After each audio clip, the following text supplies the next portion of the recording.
I guess it's time to go on a buying spree because everyone's saying homes are half off this upcoming year. What do you think? It's funny. There's a housing doomer out there that started talking about a 50% housing crash in 2026. It was picked up by Newsweek, and no less than 5 or 6 other articles had been written with that headline. So, first, like you, I would love a 50% crash. In fact, I would love a repeat of '08. My market, Fresno, California, fell 75%. Folks, you can go look up my Norris Drive property if you don't believe me. 1818 Norris Drive East, 93703. You will see that I sold it in 263 for 263 grand, and then it resold for 75 grand. So basically a 75% collapse. And I would love to see it again. I hope this doomer is right. But I think you and I need to step back and instead of dealing with PTSD, talk about where housing is at the end of 25, heading into 2026. So that's what I think we should talk about because, hey, I would love a crash. I took advantage of it last time, would do it again. And, I don't think it's set up for a 50% crash in 2026 but we can talk about Well, it. I'm just glad I'm not in the conversation because they said houses, and Yeah. I don't own a lot of houses, so I feel a little bit protected from the doomers and the gloomers right now. But my time will surely come. What are you seeing though that would sway you potentially one way or the other with that claim? Houses are half off next year. Well, I think there's a couple of things. So first off, let's take the bear case, right? Because one of the things I always do with opinions is like, okay, could I make that argument? Could I say that housing falls 50%? And heck, maybe it's not 50% in 2026. Maybe it's 50% 2026 to 2028. Let's extend the time horizon because I think housing collapsing 50% in 12 months is ludicrous and not possible. But if you want to extend the time frame and say 4 years, I think it's fun to entertain that fact. So I think there's really three things that have to happen. The first, and I kind of think of this like bowling, right? This is how it happens, right? The pin drops, and then another pin drops, and then another pin drops. So the first thing I think that has to happen, Cody, is we have to see an immediate and shockingly high unemployment rate. We have to go to something like 8, 9, 10% unemployment very quickly, probably in Q1 of 2026. Because that will create the dry powder for distressed sales later in the year, which will be important to get that pin action for a big crash. Pin number 2 is we actually need mortgage rates to go up, right? Whether we like it or not, whether the doomers will admit it or not, housing affordability is the best it's ever been today in the last 3 years. And doomers don't understand it, but it's just math. However, if mortgage rates went from 6.2 to 8.2, it would be a problem. And we've seen 8% mortgage rates before a couple of years ago. So again, unemployment rates skyrockets and skyrockets quickly. Mortgage rates turn around and instead of drifting lower, shoot higher and higher quickly. And then the third and most important thing is all of the junk, extend and pretend, FHA mortgages, all the stuff that should have been foreclosed on years ago, but wasn't. All the people that have 3, 4, 5 modifications that should have been foreclosed on 2 years ago and weren't. All of that distressed inventory or shadow inventory or hidden inventory or whatever you want to call it has to hit the market now. So what will happen is all this junk inventory, distressed inventory hits the market now. Unemployment rate shoots higher. Mortgage rates shoot higher, which prevents people from selling. And then that becomes the future distress in Q4. So could the pin action go that way? Sure. Anything is possible. But I do think you have to have all three of those drop to get a 3-year cycle of 50% off. That's how I see the doom or crash cycle playing out. Something I heard recently from a local landlord, it's similar, it's related but different. He was talking about some tenants that are paying a higher rent. They can't afford to move because something in their life happened, and now they can't qualify to rent another place that might even be cheaper than where they're at. And what that makes me think of is, even if the housing prices come down and people are inclined to sell just to get out and maybe take a little bit of a lower offer, I mean, this is talking about 50%. Can they qualify to even rent another place? Because now there's a lot of landlord restrictive measures that have been put into place. So landlords aren't really accepting a whole bunch of people. And so, if you're not in a good position, you might take out another credit card and figure out how to get that cash advance out and just make your mortgage payment a little longer so you don't sell.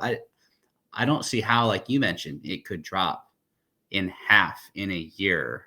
The amount of pain there would have to be for a lot of people to fire sell out of that at a loss would be incredible.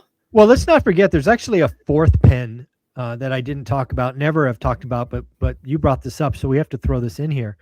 The fourth pen in this pen action is you have to have zero government intervention. And folks, I don't know about you, but if the sitting president sees housing get weak 10%, 15%, 18%, don't you think him and his administration would do everything they're possible to stop the bleeding? Right? Again, in order to get a 50% decline over 3 years, you have to have those first three pens, and number 4, no government intervention, no bailout, no extend and pretend, no TARP, no $1 trillion stimulus. Yeah. I mean, it's wild that people can say 50% crash is coming and not appreciate that the government wouldn't let it happen. Wow, they've proven time and time again they're going to get involved, and yeah, they get to benefit from it. I mean, every time they get involved, they print their debt away, and I mean, it hurts long term, but feels good right now. Yeah. Well, let's talk about what's actually happening in the housing market, because I don't think people realize how solid the housing market is at the end of Q4. So what does that mean? Well, there's a couple of facts. One, delinquencies, right? Delinquencies are the great kindling for future pain, right? It's where pain starts, and it's where pain grows. And based on some reports I'm seeing in the last 30 days, delinquencies are not going up. They're actually going down. And oh, by the way, delinquencies are below trend, right? There's a trend line, 2000 to 2006. And then there's where we are today. We are meaningfully below trend. So there are some doomers out there that are talking about foreclosures up 20% and up 38%. And they just scare you with percentages, folks.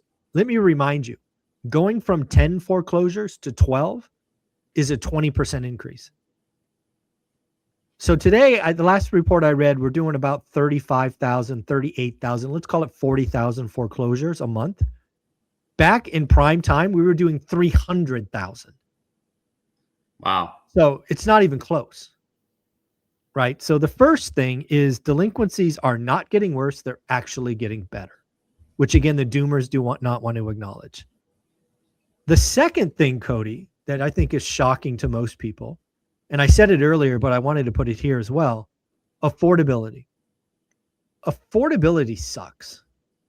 But whether you like it or not, affordability today is the best it's been in 3 years. And it's trending to get better. Rates are gradually falling. And oh, by the way, we've had 29 months in a row of wage growth. We actually have 29 months in a row of wage growth exceeding home price growth, which means everybody's getting ahead. It's just slow. And then the final thing I'll say, and then I'll stop for a minute, is mortgage applications. Earlier in the year, we talked about the spring selling season being a dud. It really sucked in the residential market. And I pontificated that we might see a shockingly strong winter. I was just guessing. But lo and behold, according to Logan Montashami from Housing Wire, we just printed the year high for purchase mortgage applications. To get the year high of demand in November is mind-boggling. Crazy. That is crazy. I'm not as in tune to the statistics as you are, but I will say on my local market, you mentioned the delinquencies are below trend and they're going down. It's great to hear, but just from what I've seen on a local level, if prices had pressure to go down, I don't know of any single owner on single family, any residential property, fourplex or below, that would be inclined to sell. No one's at that pressure. Yeah. No, which is interesting. And of course, I didn't live through 08. I mean, I did, but I was 8. Yeah. So. Yeah. You were around, but not aware. Yeah. But the people that I know that own single family rentals, duplexes, triplexes, fourplexes, even renters, I mean, they have a better value outside of the 2% mortgages. They have a better value today than they were able to get a year or two ago. I have an 8.625% mortgage. And if it goes back, it'd suck. But I mean, I'm looking at refinancing that right now. It's only better than it was. Yeah. And if it stays where it is right now, I'm still making the payments. I still have a little bit of cash flow. And on a housing level, the mortgage payment right now isn't that bad to go buy an entry-level house in my market. Entry-level homes are like $280 to $330. Yeah. But yeah. people can afford that. Yeah, no, absolutely. Absolutely. And again, there's other things going on. The other thing that I think is interesting that a lot of the doomers don't talk about is delistings, right? The record delistings. Again, it's very fun to watch the housing market in the winter. Usually the winter months are slow and nothing's happening, but there's a lot of activity this Q4. And the other point is delistings. Now, what does that mean? That means I'm a seller. I brought my property to market. I put it at a price that I wanted, but the market wouldn't bear, right? I wanted 400, but nobody else wanted to buy it for 400. So instead of selling it for 350, I take it off the market. Now, as a seller, you have one of 3 choices. One, and I think a lot of people will do this, they'll list it in the spring, right? They took it off. They didn't want to deal with it over the holidays. You know the drill. They'll list it February 15th or some March 1st or whatever. That's probably half, maybe 60%. But I think what a lot of doomers are missing is a lot of people are like, you know what? I can't sell it today. I'm going to rent it. Right. And this is what's called accidental landlords, right? They bought this house. It was their primary, it's where their family was, but then they moved and now the house is vacant and it's not selling. So instead of taking a lower price, they're just going to rent the property out. So we're going to see 10, 15, maybe 20% of the delistings come back as rentals, which again, they're going to be cash flow monsters, right? You buy a $300K house in your market at 2%, your payment's like $17, right? You're going to be able to rent that thing for, I don't know, $1,700. I'm just making these numbers up, obviously, being funny. But yeah, there's going to be a lot more accidental landlords, which just takes inventory off the market. So again, I think that's pretty important. And what's interesting is these houses that are selling for $285 to $330 are renting as high. I've got a buddy who owns 2 of them, and he's getting as high as $2,500 a month. Wow. And man, just think if he had a 2% mortgage, he's probably making $1,000 a month.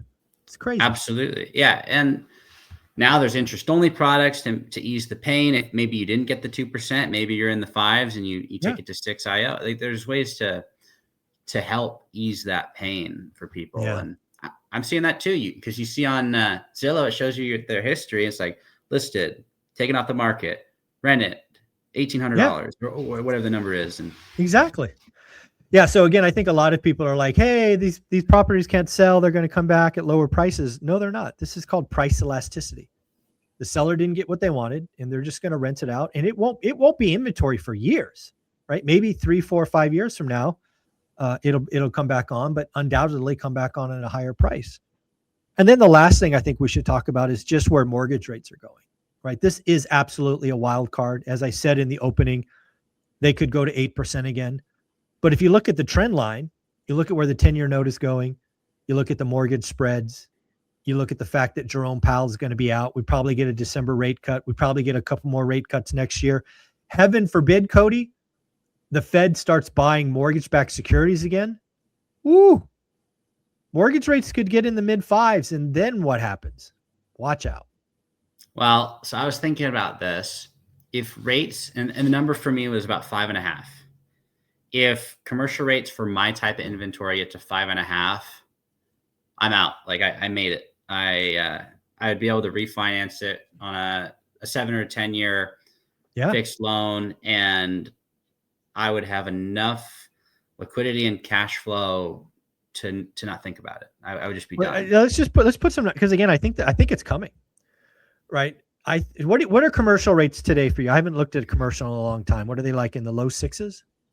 So most lenders for my type of stuff, and granted, for context, my average deal is between 20 and 40 units, 1952 build.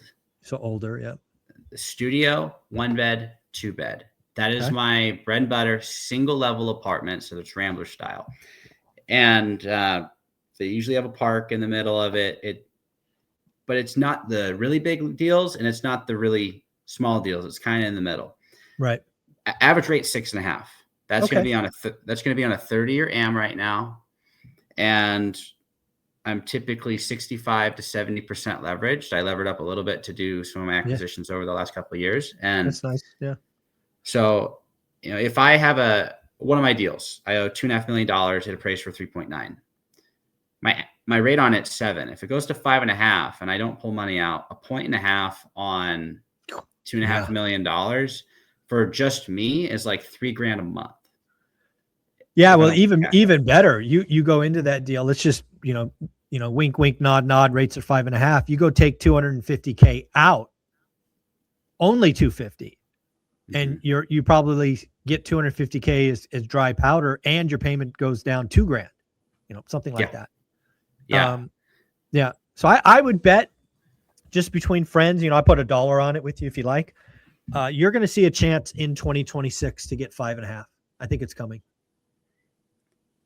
I talk about it with Ashley, because my wife and I talk a lot about where we're going, what matters. And because we want to have kids, it's like, it'll never be the right time, but we also want to be really smart about it when we time it. And if rates go to 5.5%, that knocks out all of our oh no, I really wish I could handle this. Yeah. It would be done, and we'd have our fully funded reserve and extra liquidity. We'd be able to put a little bit of money into a rainy day fund, and it would be pretty cool. So it's coming. If it happens, I am not going to be sad. Yeah. You're not going to miss it. You're going to go get it. Oh yeah. Right? You're going to take action. Absolutely. Even if I got to pay a point or two on a prepay penalty all day long, I'm going to go get it. Oh yeah. Go get it. I agree with that. So at the end of the day, when I look at housing in 2026, we obviously have a lot of positive momentum. Delinquencies down, mortgage apps up, demand up, rates falling. We have a new Fed president. Let's talk about this. The other thing that's going to happen in Q1 is the consumer is going to, on average, get the largest tax refund they've ever gotten. The average tax refund is estimated to be $4,000. That's up $1,000 from last year. Why? No tax on tips and some other things in the big, beautiful bill.